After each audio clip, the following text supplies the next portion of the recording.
ഇതങ്ങോട്ട് നാരായണ നാരായണ. ആശാനെ ആദ്യം വിളി ഒന്ന് നിർത്തണ്ട ആശാനെ.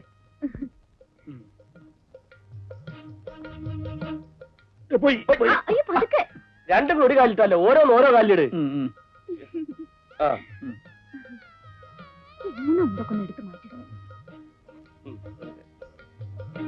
ഇതൊന്ന് പിടിക്കൂ. ഇവിടെ ഇവിടെ ഇവിടെ. പാഞ്ചാലിയുടെ വസ്ത്രാക്ഷരം പോലെ ആയല്ലേ.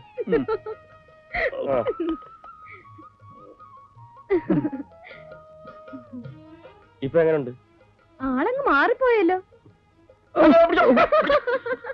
ചിരിക്കണ്ട, ശ്വാസം പിടിച്ചോ, ശ്വാസം പിടി.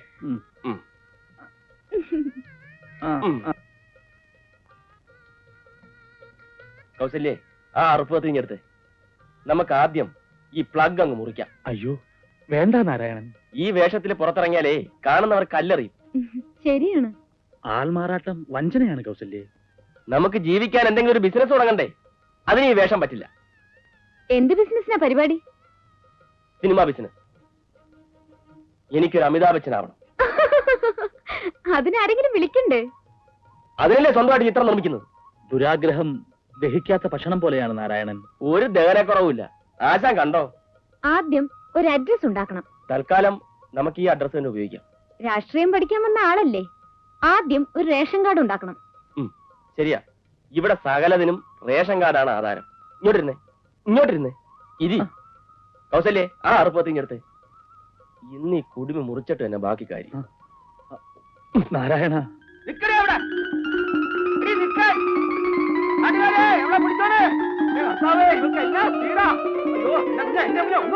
അയ്യോ പോറ്റി അദ്ദേഹമല്ലേ, ഇവളെന്റെ പോക്കറ്റ് അടിച്ചു പിടിച്ചിട്ടുണ്ട്. കൊടുത്താട്ടെ. സ്ത്രീകളെ പൊതുസ്ഥലത്ത് വെച്ച് തല്ലാൻ പാടില്ല. മാറ്റി വെച്ചതല്ലേ, അത് താൻ തന്നെ വലിയ പോലീസ് സ്റ്റേഷനോട്ട് കൊണ്ടുപോകാൻ എന്നെ ഒന്ന് സഹായിക്കും. ഞാൻ മതിയാവാനോ? എന്നാ പിടി, പിടിച്ചേ. അപ്പോ കൊള്ളാവുന്ന അല്ലാതെ വേണ്ടിയില്ലായിരുന്നു.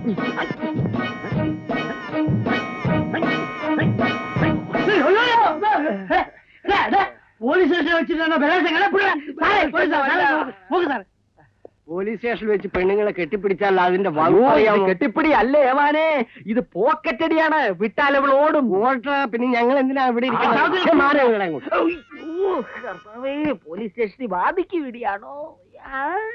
എടാ, പോക്കറ്റ് ഇല്ലാത്ത നിന്നെ എങ്ങനെയാണാ ഇവള് പോക്കറ്റ് അടിച്ചത്? എന്റെ മൂത്ത മോൾ അങ്ങ് ഗൾഫിൽ നിന്ന് അയച്ചു തന്ന കുട്ടിനിക്കറിന്റെ പാക്കറ്റിലാ ഞാൻ പണം ഇട്ടിരുന്നേ.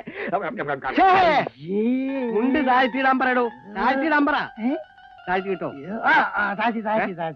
സാറാമേ, സാറാമേന്ദ്ര സാർ, ഇവിടെ ഞാൻ കൈകാര്യം ചെയ്തോളാം. ഇടോ, സ്ത്രീകളെ പുരുഷന്മാർ കൈകാര്യം ചെയ്യാൻ പാടില്ല എന്നല്ലേ പുതിയ ഉത്തരവ്? സാറാമേ വിളി, സാറാമേ വിളി. അല്ല, സാറാമേ, സാറാമേ, സാറേ, ഒട്ടി ഒട്ടി നോക്കുന്നത് ഇവിടെ തല്ലോടിക്കുന്നു. പിന്നെ ഞാൻ സാറേ, സാറേ, സാറ് ഇവിടെ അടിക്കലേ, ഇവിടെ കയറി മന്ത്രിയായി പോവും. ആ നേരാ, ഞാനതങ്ങ് മറന്നുപോയി.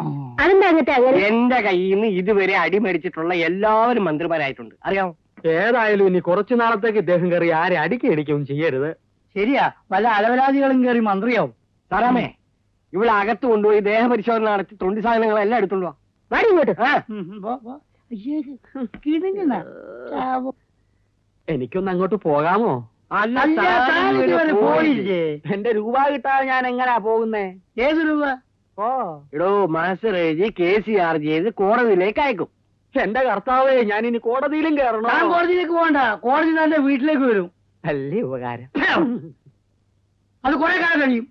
എന്നത്തേക്ക് കിട്ടുവോ ആവോ? 6, 8, 9, 10, 11, 12 കൊല്ലാവും. എവിടെ 8, 9, 10, 12 കൊല്ലം? താൻ എണ്ണം പഠിക്കുകയാണോ? എടോ, മിക്കവാറും താൻ ചത്ത് തന്റെ 16 അടിയും തലത്തിൽ കിട്ടും. ചതിച്ചോ കർത്താവേ? പിന്നെ ഇപ്പോഴത്തെ മന്ത്രിസഭയിൽ ഞങ്ങളുടെ ആൾക്കാരും ഉണ്ട്. കൈക്ക് ജോലി ഉണ്ടാക്കാതെ പോയിട്ട് കുറച്ചു ദിവസം കഴിഞ്ഞിട്ട് വരൂ. ഒരു പരാതിയെങ്കിലും എഴുതിയെടുക്കണം സാർ. അപ്പൊ താൻ കേസാക്കി കോടതി കയറിയേ അടങ്ങും. എനിക്ക് റെക്കോർഡ് വേണം. പേര് മത്തൻ. അപ്പന്റെ പേര് ഇട്ട.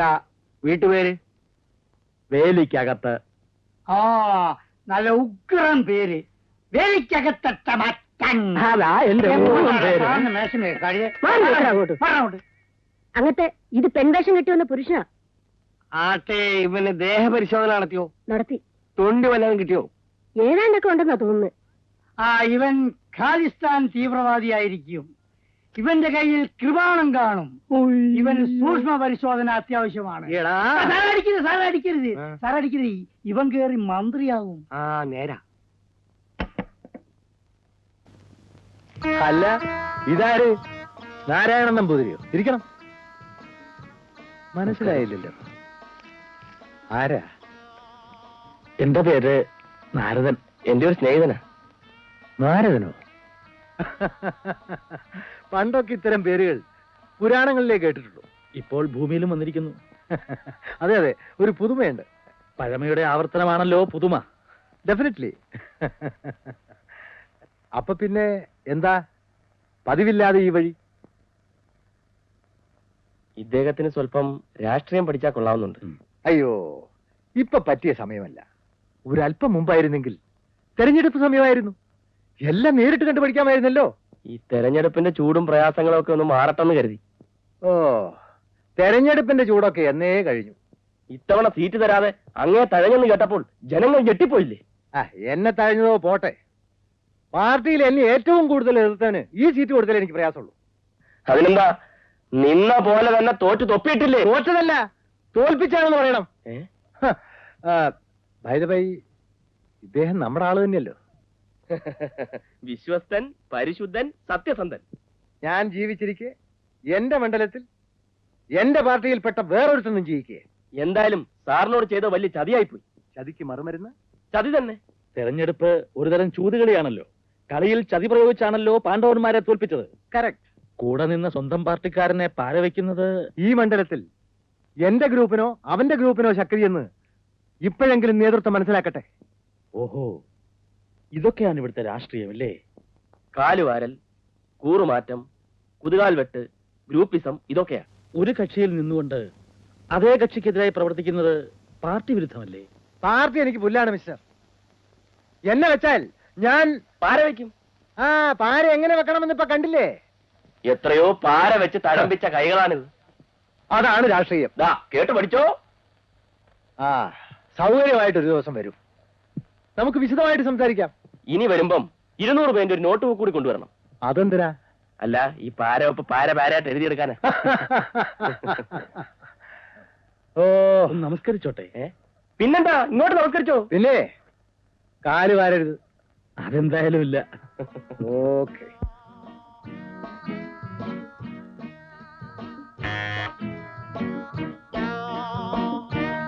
സിനിമാ നടി ബുള്ളറ്റ് പത്മിനിയുടെ വീട് തന്നെ. വരണം.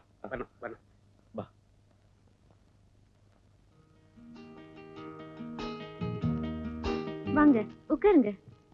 മലയാളം അറിഞ്ഞൂടെന്നാ തോന്നുന്നു. கொஞ்சம் கொஞ்சம் அறியும். നിങ്ങൾ മലയാളികളാണോ? അതെ. ഇദ്ദേഹം പ്രൊഡ്യൂസർ നാരദൻകുട്ടി നായർ. ഹലോ. ഞാൻ ഡയറക്ടർ നാരായണൻ. കഥ, തിരക്കഥ, സംഭാഷണം, സംവിധാനം എല്ലാം ഞാൻ തന്നെ. அப்படியா? உட்காருங்க. വാ.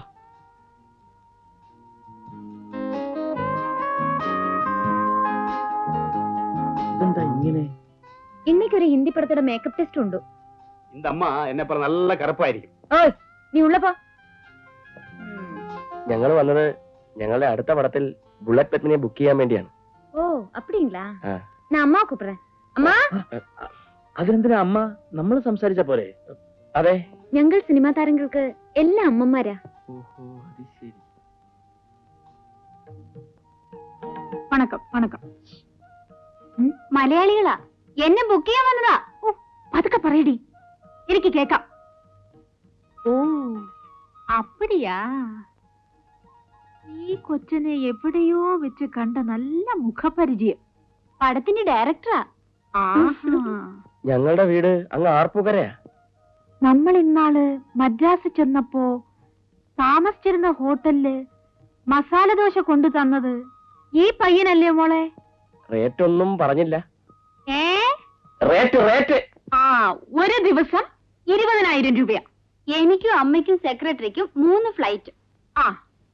എനിക്ക് കാസറബിളിന്റെ അസുഖം ഉള്ളത് കൊണ്ട് കൂടെ കൂടെ സൂസ് വേണം. ജ്യൂസോ?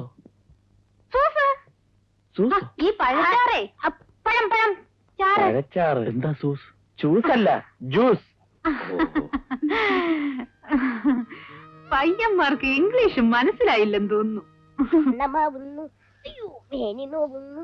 അയ്യോ മേനി നോക്കുന്നു. കിടക്ക്.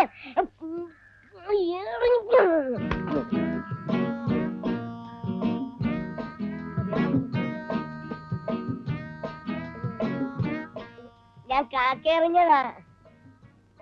നാരായണൻ, ഏതാണ് ഈ കുട്ടി? ഇത് കുട്ടിയോ? ഇവന് 2 കുട്ടികളുണ്ട്. അയ്യോ, പറച്ചില് കേട്ടില്ലേ? ഞാൻ കല്യാണം പോലും കഴിച്ചിട്ടില്ല. ഇവനാണ് ലംബോദരൻ, നമ്മുടെ മാത്തച്ഛന്റെ. പിന്നെ പിയെയോ? അതെന്താ? പശുവിനെ അഴിച്ചു കെട്ടുന്നവൻ. പി പശു അഴിച്ചു മാതാച്ചനില്ലേ അത്? ഉണ്ട് അതുണ്ട്. ഒന്ന് വിളിച്ചേ. ഇപ്പോ കാണാൻ കൊള്ളാത്ത നിലയില കാര്യം പറ ലംബോദര, ഞങ്ങൾ അത്യാവശ്യമായിട്ട് കാണാൻ വന്നാ.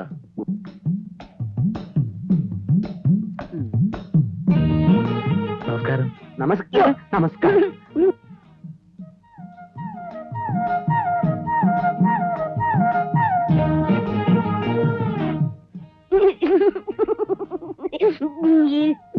ഇതെന്താ ഇങ്ങനെ? ഇവനെ മുണ്ടെടുത്ത് നനയ്ക്കാനിട്ട് കളഞ്ഞു. 3 മാസത്തിൽ ഒരിക്കലാ മുണ്ടുണപ്പ്. പോടാ, കൂടെ കൂടെ നനച്ചാ മുണ്ടിന്റെ ബലം കുറയും. നീ പോയി കാപ്പി ഇട്ടുണ്ടോ? ആ, വന്നാട്ടെ വന്നാട്ടെ. അയ്യോ, ഇരിക്കാൻ തരാൻ ഒരു പാവോലും ഇല്ല. ഞങ്ങള് വന്ന കാര്യം പറഞ്ഞില്ല. ഞാൻ ചോദിക്കാൻ മറന്നു. എന്തിനാ വന്നേ? ഞങ്ങൾക്ക് കുറച്ച് രൂപ വേണം. വേണ്ട, വെറുതെ വേണ്ട. ഈ വയലിൻ വീണ വീണ വീണ വീണ വീണ വെച്ചിട്ട് നിന്നാ മതി. തനി സ്വർണ്ണാണോ? ഏയ്, തനി സ്വർണം. സ്വർണത്തിന്റെ വില കേറി ഇറങ്ങിയിരിക്കുമ്പോ ഈ ക്ലാപ്പൊക്കെ വിശ്വസിച്ച് എങ്ങനാ വാങ്ങുന്നേ? ഞങ്ങൾക്കൊരു ബിസിനസ് തുടങ്ങാനാ. പണം വാങ്ങാൻ വരുമ്പം അവന്മാര് എന്റെ കാല് നക്കും. അത് തിരിച്ച് ചോദിക്കാൻ ചെല്ലുമ്പം അവന്മാരുടെ കാല് ഞാൻ നക്കണം. അതുകൊണ്ട് ഞാൻ ഈ പരിപാടി അങ്ങ് നിർത്തി. ഞങ്ങളൊരു 2 മാസത്തിനാവും തിരിച്ചു തരാം. തന്തയ്ക്ക് പിറന്നവനും തറവാട്ടി ജനിച്ചവനും തരും പോറ്റിയത്. നിങ്ങളൊക്കെ ചായ കുടിച്ചാണല്ലോ? അല്ല. അതെ അതെ അതെ. എന്താ, മരുന്നാണോ? അസുഖമൊന്നും ഉണ്ടായിട്ടല്ല.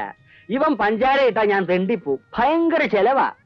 ചായയുടെ കയ്പൊന്ന് മാറാൻ ഒരു നുള്ളു വായിലിടും, അത്രേ ഉള്ളൂ. അപ്പൊ ഞങ്ങൾ എന്ന് വരണം? ഒരു 1-ാം തീയതിയോട് അടുപ്പിച്ചിങ്ങോട്ടൊന്ന് വാ. പിള്ളേരുടെ പണം ഗൾഫീന്നൊന്ന് വന്നോട്ടെ. അപ്പൊ ശരി, ഇറങ്ങട്ടെ. കൊടുത്തേക്കട്ടെ. അയ്യോ, വേണ്ട വേണ്ട. കർത്താവേ, അൽഫോൻസാമേ. അപ്പൊ ഇയാൾ പണം തരുകയാണ്.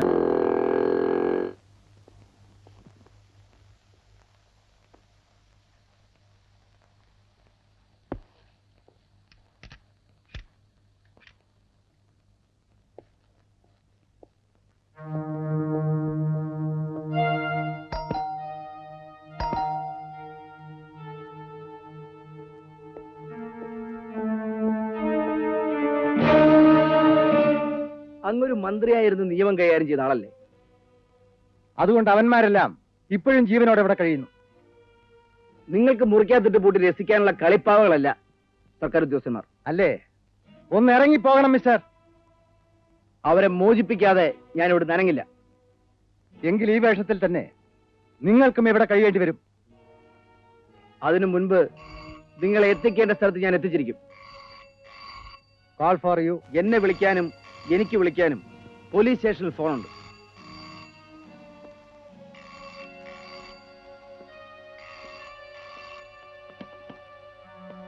Yes, man on here.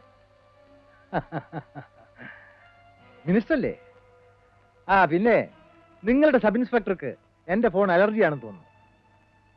Oh yes. സംസാരിക്കുന്നില്ല, ഞാൻ കൊടുത്തു നോക്കാം. മിനിസ്റ്ററാണ്, സംസാരിക്കുന്നോ?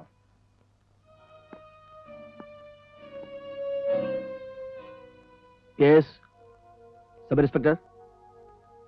സർ സർ സർ ഇവിടെ പൂട്ടിട്ടിരിക്കുന്ന ഉദ്യോഗസ്ഥന്മാരുടെ സ്ഥിതി. Sir yes sir. എന്താ, എന്നെ അറസ്റ്റ് ചെയ്യണ്ടേ? സർക്കാർ ഉദ്യോഗസ്ഥന്മാരെ മോചിപ്പിക്കുന്നില്ലേ? സോറി മിസ്റ്റർ മേനോൻ, ഈ ഇട്ടിരിക്കുന്ന ഉടുപ്പിനും ഈ ഉദ്യോഗത്തിനും ഇത്രയും വിലയേ ഉള്ളൂ എന്ന് ഞാൻ മനസ്സിലാക്കിയിരുന്നില്ല. Good bye. വെയിറ്റ്.